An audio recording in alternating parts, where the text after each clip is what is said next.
Bonjour et bienvenue dans cette nouvelle vidéo. Aujourd'hui, je vous propose de découvrir la statue de Odin tirée des comics Marvel de chez Iron Studio au format 1/10. Donc tout de suite, place au déballage et à l'assemblage.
Voilà, la statue est montée et comme vous pouvez le voir, c'est pas très compliqué à assembler.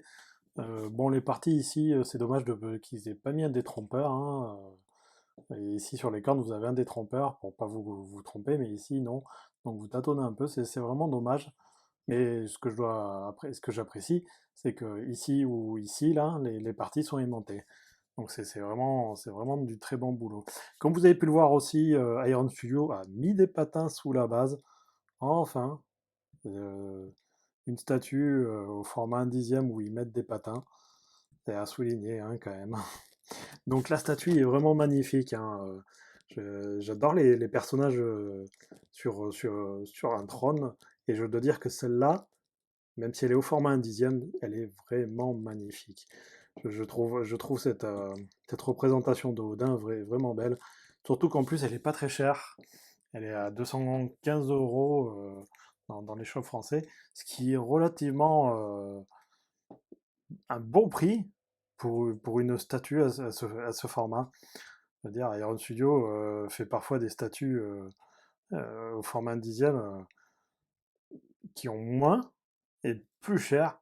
Et là, à 215 euros, vous avez une belle représentation de Odin sur son trône au format 1/10. Je veux dire, tout y est. Euh, donc c'est vraiment du bon boulot de Iron Studio. Et on voit que quand ils veulent, ils peuvent. Vous voyez, que ce soit le trône, on dirait la pierre est vraiment très très bien faite. C'est-à-dire, ici, les parties d'armure sont vraiment propres, hein, ça déborde pas. La peinture, la peinture est vraiment nickel, hein, entre les parties dorées et les parties bleues, là, ici, c'est vraiment très propre. Idem ici, au niveau des fourrures, c'est très bien peint, même le drapé rouge et tout. Vous voyez, le marteau de Thor ici est pas en PVC, hein, alors que sur certaines indizièmes, ils s'embêtent pas, ils font du PVC. Là, non, c'est un petit morceau de résine, vraiment, vraiment très appréciable, hein. Bon, ça aurait pu être un peu plus détaillé, mais je trouve il est vraiment bien fait pour du format 1/10. Vraiment, on sent qu'ils ont fait un effort, hein. Très, très gros effort, hein. C'est-à-dire, là, vous voyez, la barbe est très bien faite, hein, ça bave pas, c'est vraiment très propre. Vous pouvez voir aussi ici le visage d'Odin, c'est très bien fait, hein, même au niveau des cornes et tout. Vraiment, c'est du beau boulot. C'est-à-dire, là, vous avez sa lance et tout, très bien fait. À l'arrière aussi, alors là, c'est-à-dire la partie fourrure ici, c'est-à-dire, c'est bien fait avec des nuances de marron, noir, de brun clair. Vraiment du beau boulot de peinture, hein. Même aussi en travail de sculpture. C'est pour ça que je comprends pas que sur d'autres statues indigènes, ils n'arrivent pas à faire autant d'efforts, ou peut-être qu'ils veulent pas, ou peut-être c'est des problèmes de production. Mais vraiment, c'est du courant alternatif chez Iron Studio. Et c'est pour ça en partie que j'adore cette gamme indigène. C'est que sur certaines, bon, pour moi, c'est pas bon, donc c'est à oublier, mais sur d'autres, c'est vraiment du beau boulot. Et celles où ils font du bon travail comme ça, c'est vraiment des statues à garder, parce que ça prend pas de place et ça fait des représentations magnifiques des personnages, quoi. Là, vous voyez le travail sur la base, vraiment, vraiment très bien fait, hein. Vous pouvez encore voir ici, hein, les parties d'armure, vous voyez, ça bave pas, c'est propre, très, très bien fait, hein, vous voyez, de profil. Donc après, si on n'aime pas les personnages sur leur trône, c'est sûr que cette représentation d'Odin ne vous conviendra pas, mais si vous aimez les personnages sur un trône, c'est vraiment magnifique, quoi, et très bien représenté, Odin dans toute sa splendeur, hein, donc.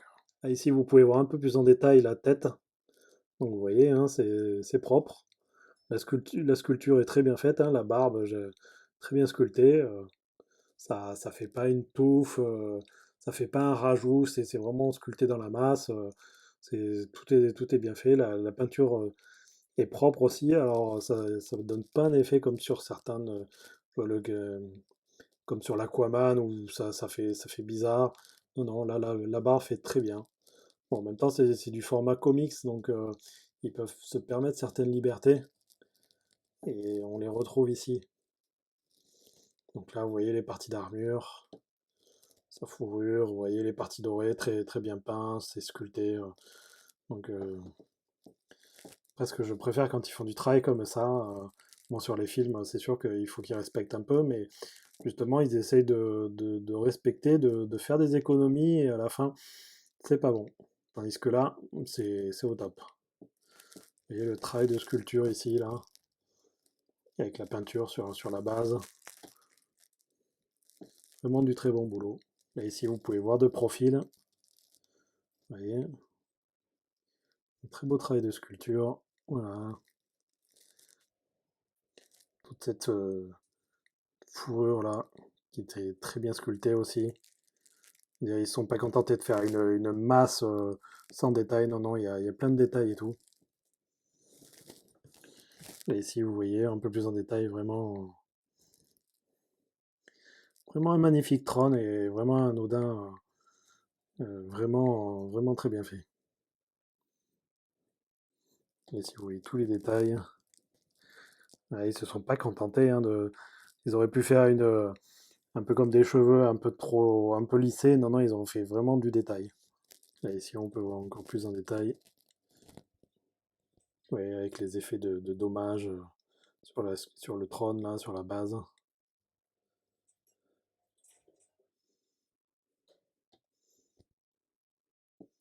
Et ici, les parties d'armure. Donc, du très bon boulot. Bon, bah, tout de suite, on va passer à la conclusion. Donc, pour le packaging, je vais mettre un 6 sur 10. Comme d'habitude, Iron Studio s'embête pas, hein. Au niveau des packaging, ils ont à peu près le même design partout. C'est vraiment dommage, hein. Je leur recommande fortement de, de mettre plus de détails. Ils pourraient mettre des images de comics ou autres, de travaux préparatoires. Surtout que ici on est sur la licence Marvel Comics. Donc ils pourraient vraiment faire des packaging beaucoup plus beaux que simplement des photos du produit sur tout le packaging. Donc c'est très bien protégé par contre, hein. À l'arrière, vous avez pour protéger ici la, la partie fourrure, vous avez une mousse. Donc c'est très bien protégé. Il n'y a pas, y a pas de problème, hein. Mais je trouve ça vraiment dommage de ne pas faire plus d'efforts sur les boîtes. Pour l'assemblage, je vais mettre un 9 sur 10, hein. C'est vraiment très simple à assembler. Vraiment, vraiment des très bons choix de Iron Studio d'avoir mis des aimants ici et un détrompeur. Par contre, ici, sur ces deux parties, c'est vraiment dommage de ne pas avoir mis un détrompeur. L'aimant, c'est vraiment bien pensé, mais c'est vraiment dommage, on a tendance à se tromper de savoir lequel va où. Donc, c'est ça qui me fait ne pas mettre 10 sur 10. Au niveau de la sculpture, je vais mettre un 10 sur 10, c'est vraiment du très beau travail. Je veux dire, il y a pas grand-chose à reprocher, même je dirais rien, quoi. J'ai pas vu de choses qui me choquent particulièrement. Je trouve que c'est du très bon boulot, le trône est très bien réalisé, la sculpture de Odin et ses parties d'armure sont aussi très bien réalisées. Pour du format 1/10, hein, comme ça, vous voyez, par rapport à ma main, c'est vraiment du très beau boulot. Au niveau de la peinture, je vais aussi mettre un 10 sur 10, hein. C'est vraiment encore une fois du très bon travail de Iron Studio, que ce soit au niveau du socle, au niveau des parties de fourrure, ça bave pas, hein, on voit bien les délimitations, les parties dorées et tout. Vraiment, vraiment Iron Studio fait un très beau boulot là-dessus. Moi, moi qui ai d'autres personnages sur des trônes, là ici au format 1/10, c'est exactement pareil, c'est très très très bien peint.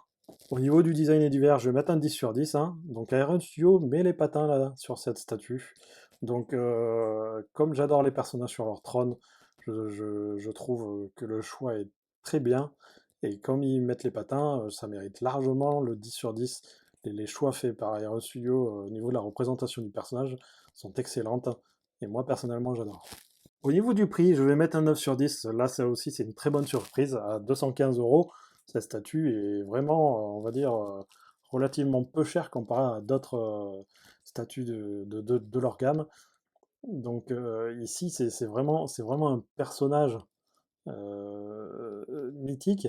Et Iron Studio le fait seulement à 215 euros quand d'autres statues de la gamme à dixième sont beaucoup plus chères pour des représentations plus petites ou autres. Donc on sent vraiment un gros effort. Et vu la réalisation, c'est vraiment une statue qui vaut largement son prix. Au final, je vais lui attribuer la note de 10 sur 10 qui est largement méritée, que ce soit en termes de travail de sculpture, de peinture, au niveau du prix, c'est vraiment du très bon boulot. Et j'apprécie Iron Studio quand ils font ce genre de travail à des prix aussi abordables. Voilà, j'espère que vous avez apprécié de découvrir avec moi cet Odin de la gamme Marvel Comics chez Iron Studio. N'hésitez pas à commenter et liker. Moi, je vous dis à une prochaine fois pour une nouvelle vidéo.